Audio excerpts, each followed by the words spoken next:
Big salute to everyone. Today we are going to discover an interesting site, that is Duomo Florence.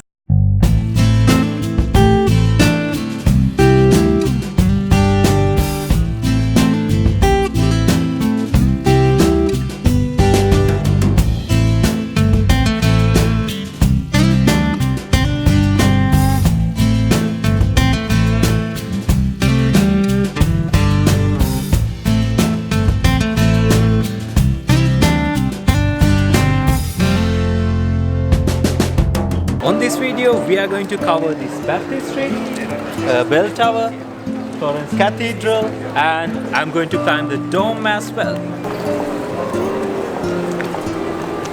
Hi Irina. Hello. Nice to meet you, Sangu. Nice to meet you. So Irina will be the tour guide who is going to show us Florence Duomo today. Well, So Irina, how do you like to share your knowledge with us firstly? Shall we go to Baptistry? well, there's so many things to tell you in here. The Duomo Square is very beautiful itself. The Baptistry is the cathedral. Well, to tell the truth, I prefer to start with the Baptistry because Okay. this is considered to be the oldest building in town. Alright. So it was before the cathedral was built. So for me, it has a priority. Cool. Let's move it. The Baptistry. It is really huge. Well, there is a precise explanation to that. Nowadays, when we speak about the Holy Sacrament of Baptism, it's a little ceremony for friends and family, and we can baptize our children in local churches. Before, it was not possible. In the Middle Ages, you could baptize your child only twice a year, only in public, and only in this baptistry. So imagine how many people were supposed to be baptized All together, yeah. all together on one precise day. So that's why the baptistry is huge, ready to welcome hundreds of people inside. Plus there is this huge square around the baptistry for the people who are waiting outside, standing in a line to be baptized. Okay. The baptistry has got 3 doors. Well, number 3 is very often in Christianity. We speak about the Holy Trinity, Father, Son, and the Holy Spirit. But these 3 doors have a precise use. There is this northern door on that side, there is a southern door on the opposite side, and the eastern door right over there. So these doors have a very precise use. The northern door, well, let's speak about the north. Think about the geographic position of Italy. Yeah. So, for the Florentines, all that was evil came from the north. The barbarian invasions, plagues and pestilences.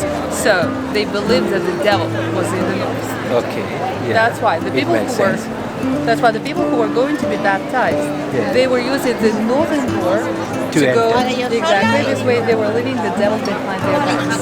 Oh, right. And they were ready to become Christians. Yeah. On the opposite side, there is the southern door. The south, on the opposite, it was associated with sun, with light, and these are the attributes of God. So that's why the southern door was used by the priests.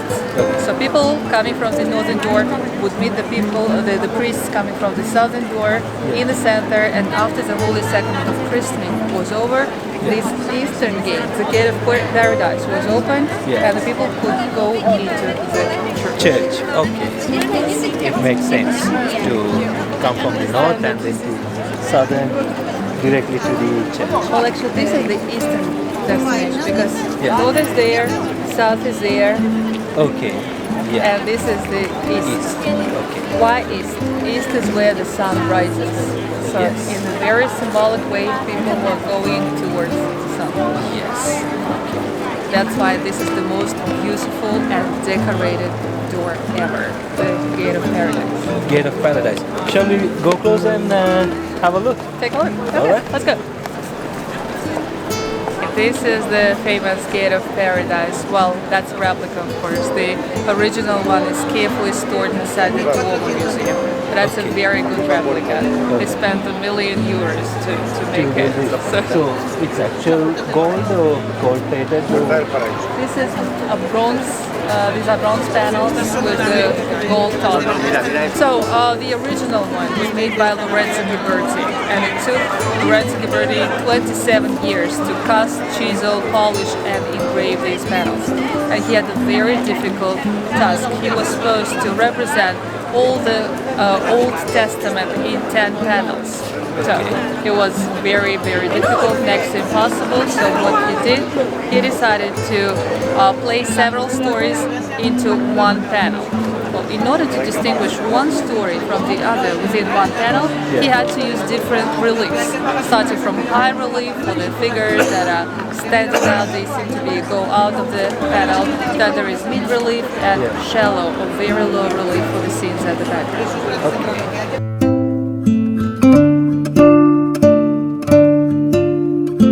First time that we're going to scan our tickets.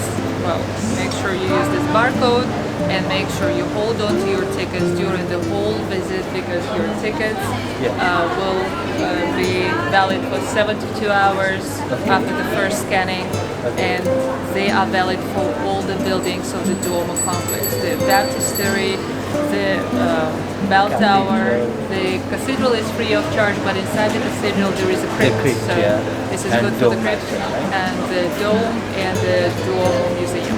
Oh, okay, cool. All right. And if you want to book tickets for Duomo and tours, please check the links in the below. Okay, Shall we? let's do it.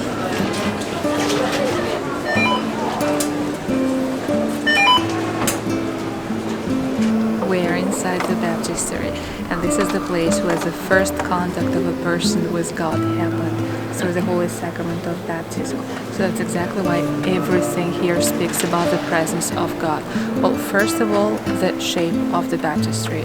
It's an octagon, so it has got Octagon, right? 8 sides. Yeah. Why 8? Number 8 is very important for Christians because it is the reference to a particular day. God spent 6 days to create the world.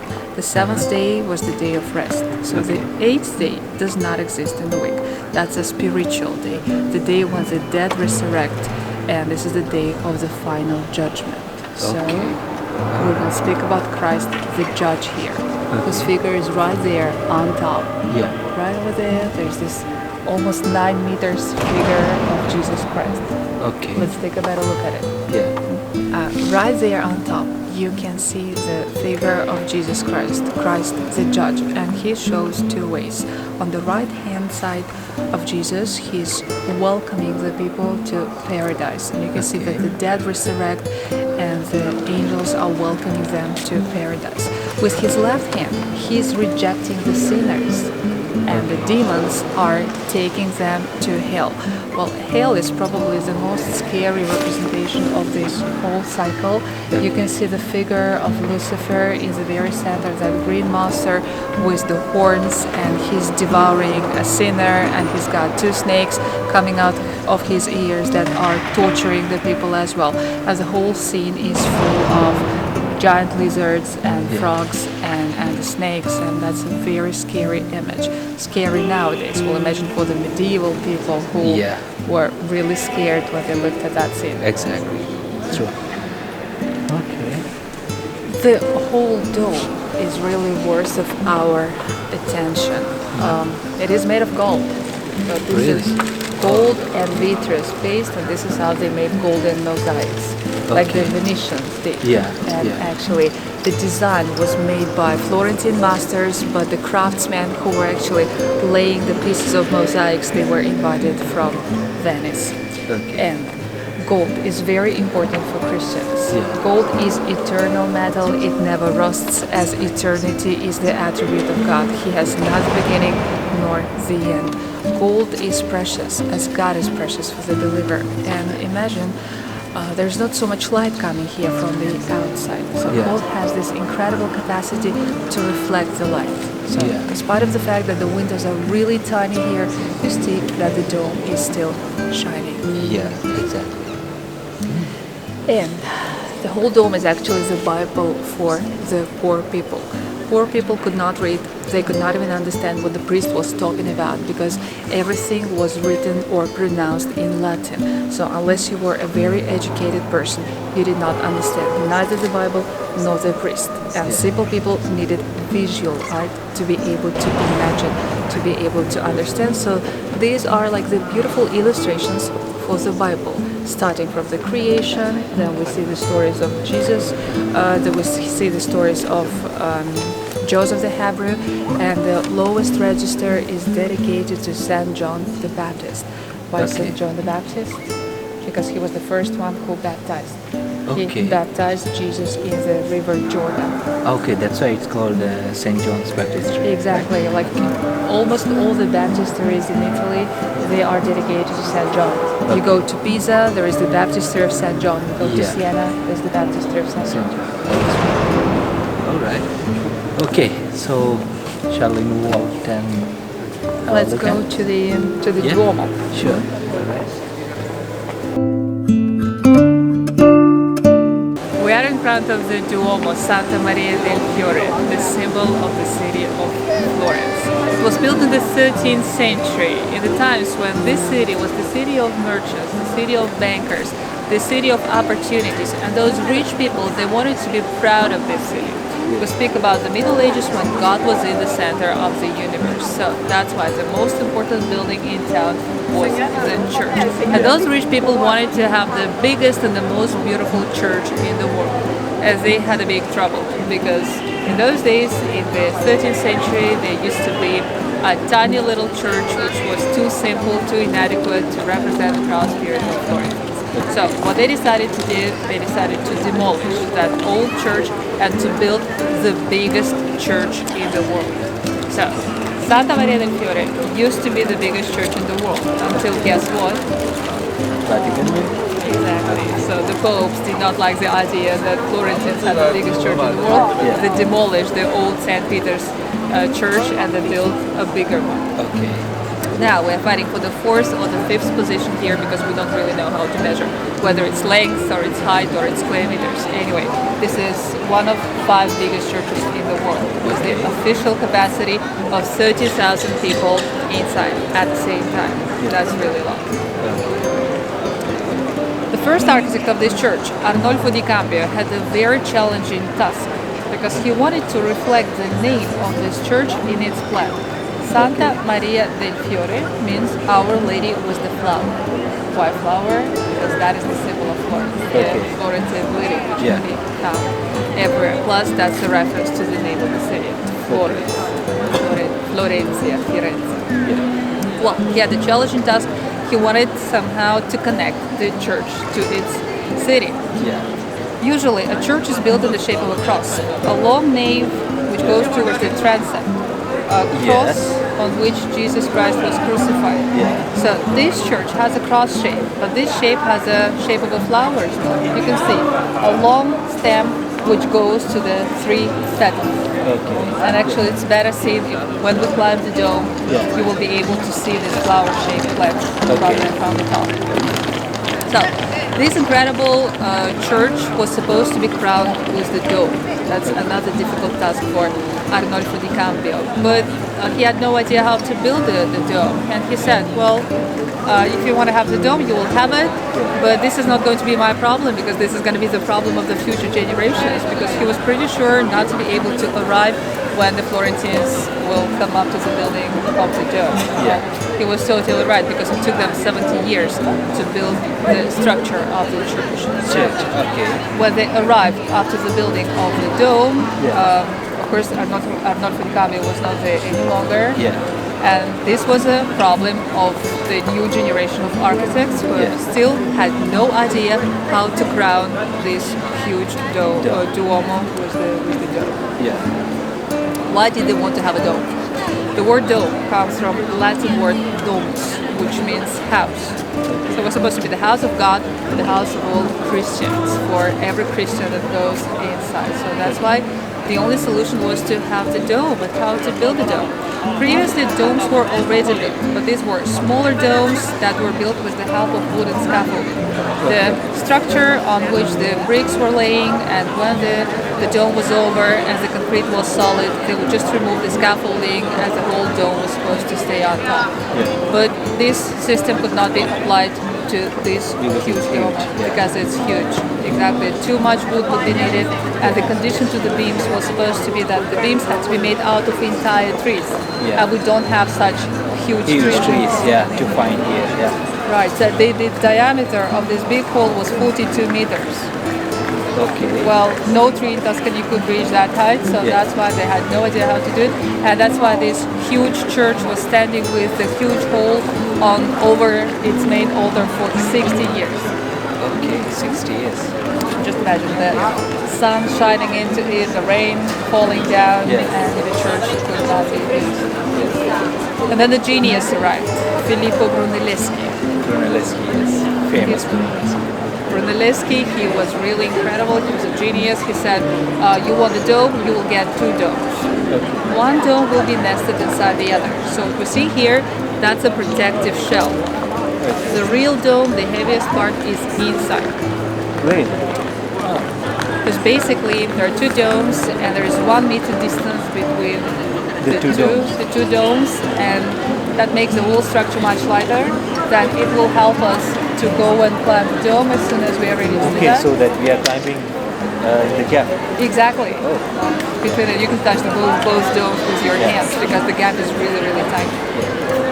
Plus, Brunelleschi decided to put the bricks in a particular manner, not horizontally as we usually do during the construction works, but as a herringbone, fishbone. One brick horizontally, another one vertically, another one horizontally, another one vertically. In this fishbone structure, the bricks were connected with each other, so he did not need any external support to be able to build this dome. Well, no scaffolding. It's impressive.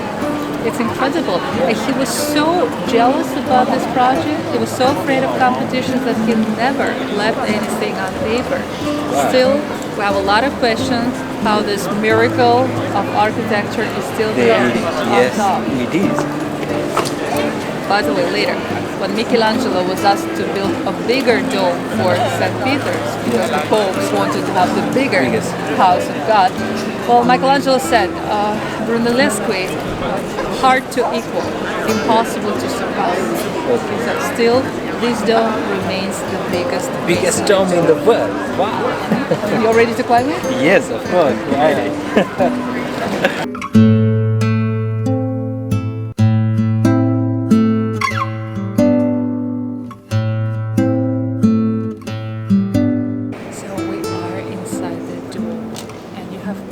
Understood the main problem of it. It is beautiful, gorgeous, outstanding outside, but it's kind of empty and sober inside. Have a look, there's almost no decoration here. There's a nice explanation to that. In the late Middle Ages, there was a belief that nothing should distract the person from a prayer. So a person had to be concentrated on his or her inner dialogue with God, and rather than looking at the paintings around him. Plus, this church is built as if it were a square. Imagine, in the medieval Florence, squares were forbidden. They did not exist because the people were afraid of riots, rebellions. If there were too many people gathering together in one place at the same time, they could organize a revolution. So, medieval Florence was like a net of streets with houses, and that's it. And if people needed to meet for religious meeting, for a political meeting, for business meetings, they could meet in a church. And in the church, nobody was afraid of rebellions because everybody was here under the eyes of the Lord. Okay, this church has got an incredible thing, one of the oldest European timepieces, which is right over there, a particular clock by Paolo Uccello. Shall we take a look at it? Yeah, sure.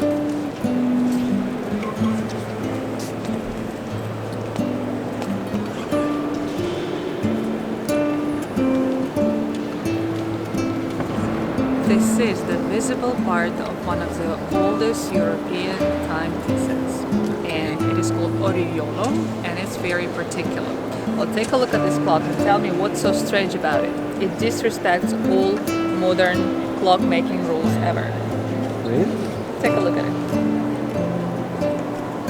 Oh, it's for. Is it for 24 hours? 24 hours instead of the usual 12. Okay. What else? Oh, the numbers into the opposite way.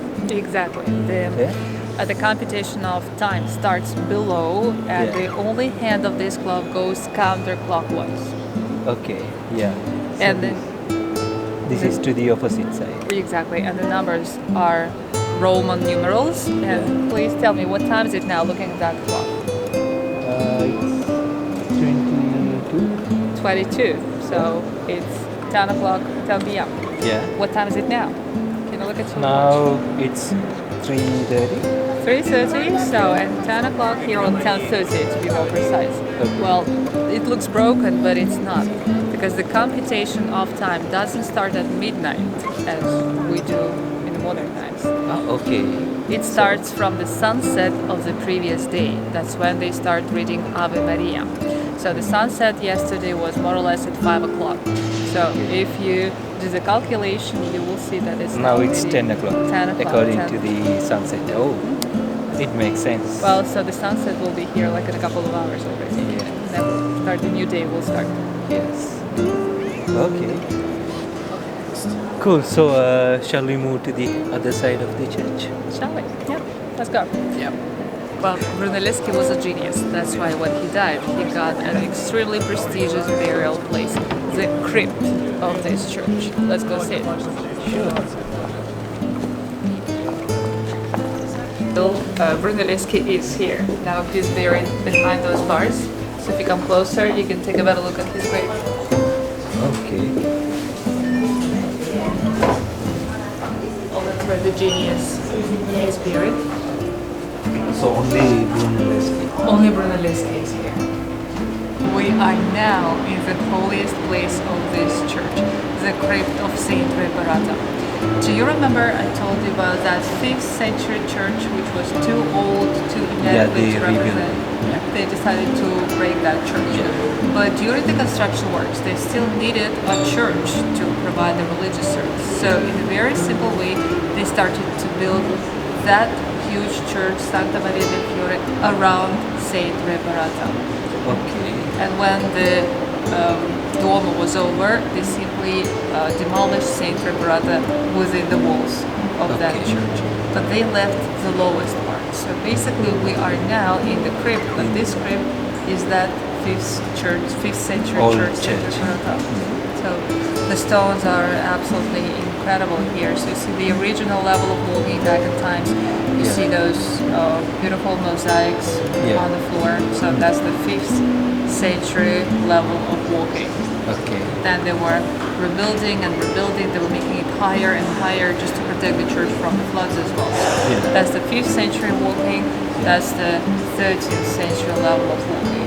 And right over there, you can see the tomb, what remains of it, of course, the tomb of one of the first representatives of the Medici family, the rulers of the city of Florence. Okay. So we'll move to the top of the cathedral.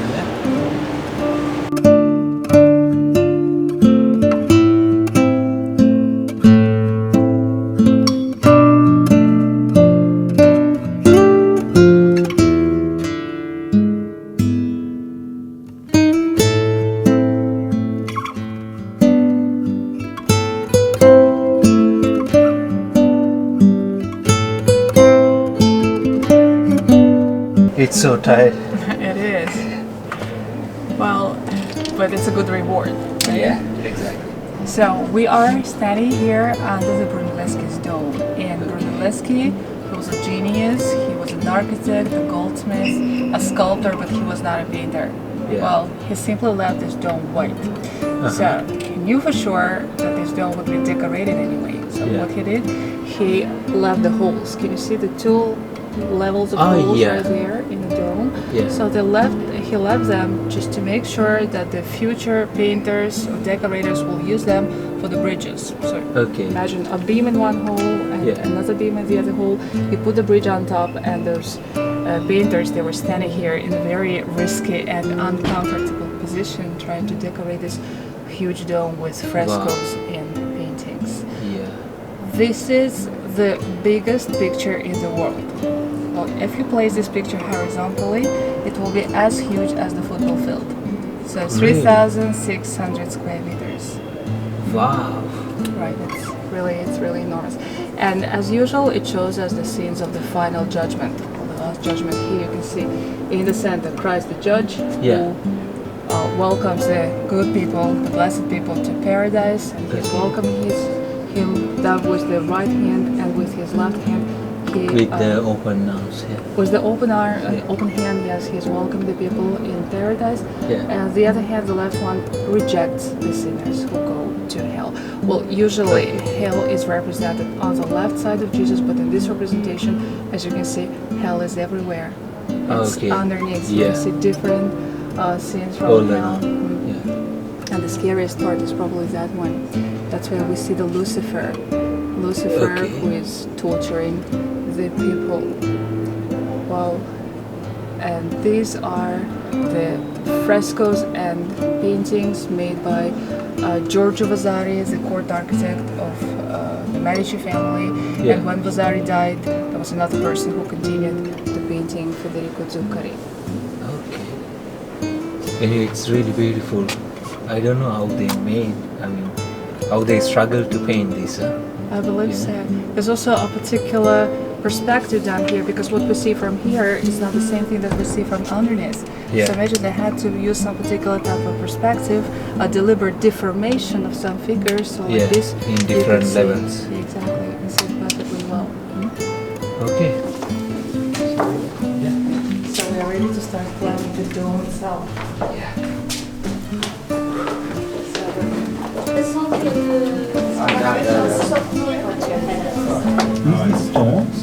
Well, this is the way how Brunelleschi laid his bricks. Not only horizontally as we normally do during the construction works, but as a herringbone, fishbone. One brick horizontally, another one vertically. Vertically. So this position, the bricks, they are connected with each other, and he did not need any external support, no scaffolding to build the dome. So basically, thanks to this fishbone construction, this is a self-supporting dome. So it's horizontal and vertical. Yeah, there are some spots here as well. You can see this part, this pattern.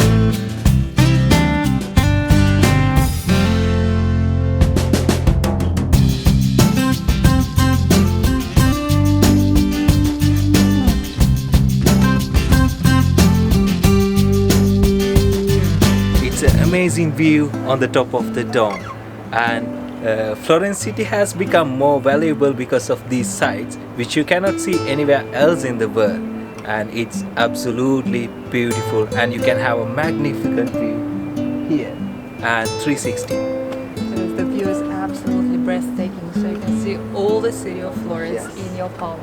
Exactly. If you think you have learned something on this video, please do subscribe the channel and put thumbs up.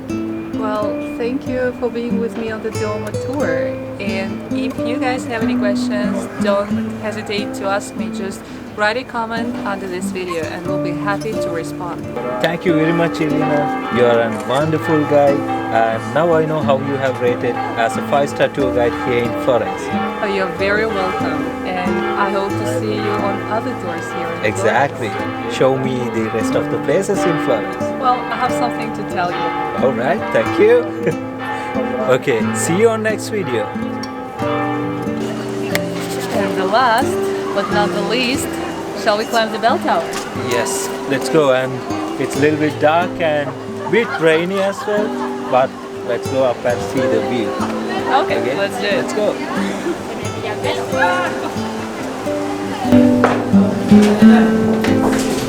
It's actually easier to park because we don't have a reservation. And I brought the pills that we have.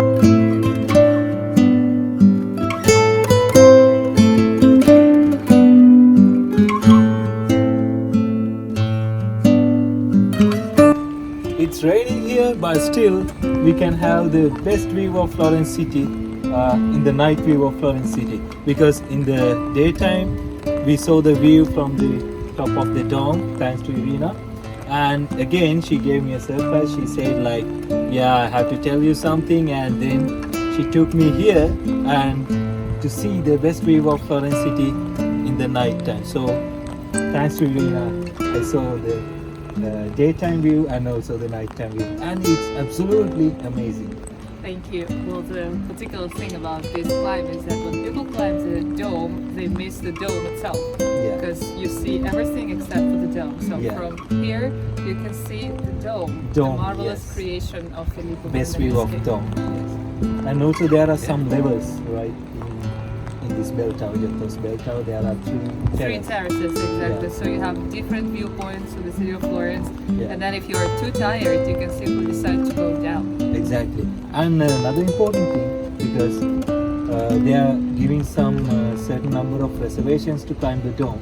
So whoever miss this chance, they can climb the bell tower to see the view. Exactly, in the high touristic season, in the summer Yes. especially, the reservations are sold out. It's next to impossible to book the dome climbing, but the bell tower is always available. Yes, exactly. Okay, thank you again, Irina. Thanks a lot. See you on next video. Thumbs up.